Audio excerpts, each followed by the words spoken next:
decisions with the ability to beneficially affect the situation and realize you're sending America's most precious asset, American blood, into harm's way. And again, I know those situations. I've been in them all my life.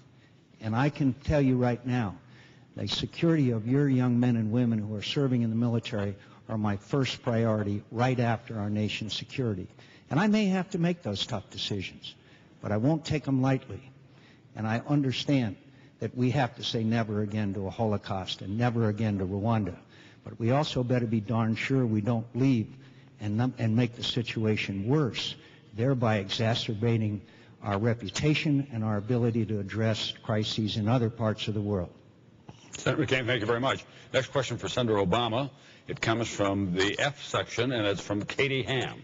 Katie? Should the United States respect Pakistani sovereignty and not pursue al-Qaeda terrorists who maintain bases there? Or should we ignore their borders and pursue our enemies like we did in Cambodia during the Vietnam War? Katie, it's a terrific question. And we have a difficult situation in Pakistan. I believe that part of the reason we have a difficult situation is because we made a bad judgment going into Iraq in the first place when we hadn't finished the job of hunting down bin Laden and crushing al-Qaeda. So what happened was we got distracted, we diverted resources, and ultimately bin Laden escaped, set up base camps in the mountains of Pakistan in the northwest provinces there. They are now raiding our troops in Afghanistan, destabilizing the situation. They're stronger now than at any time since 2001. And that's why I think it's so important for us to reverse course, because that's the central front on terrorism. They are plotting to kill Americans right now. As Secretary Gates, the defense secretary, said, the war against terrorism began in that region, and that's where it will end. So part of the reason I think it's so important for us to end the war in Iraq is to be able to get more troops into Afghanistan, put more pressure on the Afghan government to do what it needs to do, eliminate some of the drug trafficking that's funding terrorism. But I do believe that we have to change our policies with Pakistan.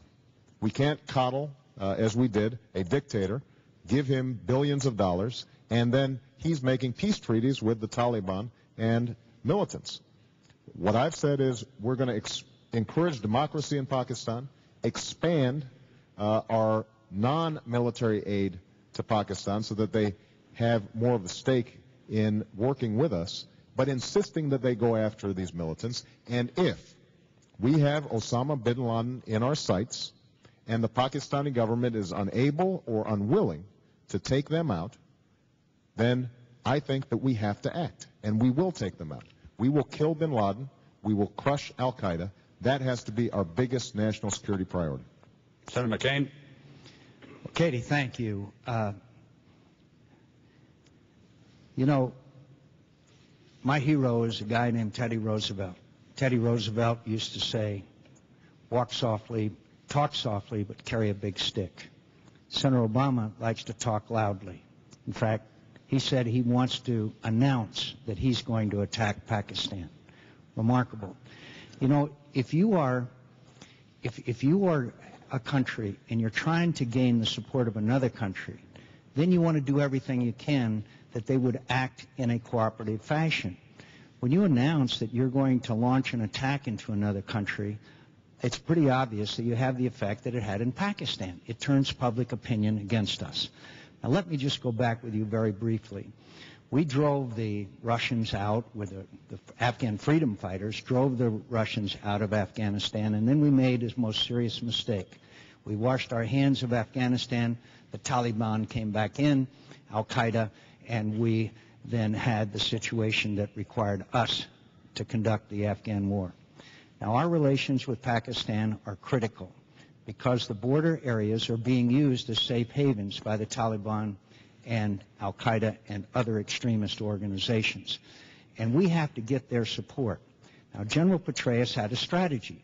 The same strategy, very different because of the conditions and the situation, but the same fundamental strategy that succeeded in Iraq, and that is to get the support of the people. We need to help the Pakistani government go into Waziristan, where I visited, a very rough country, and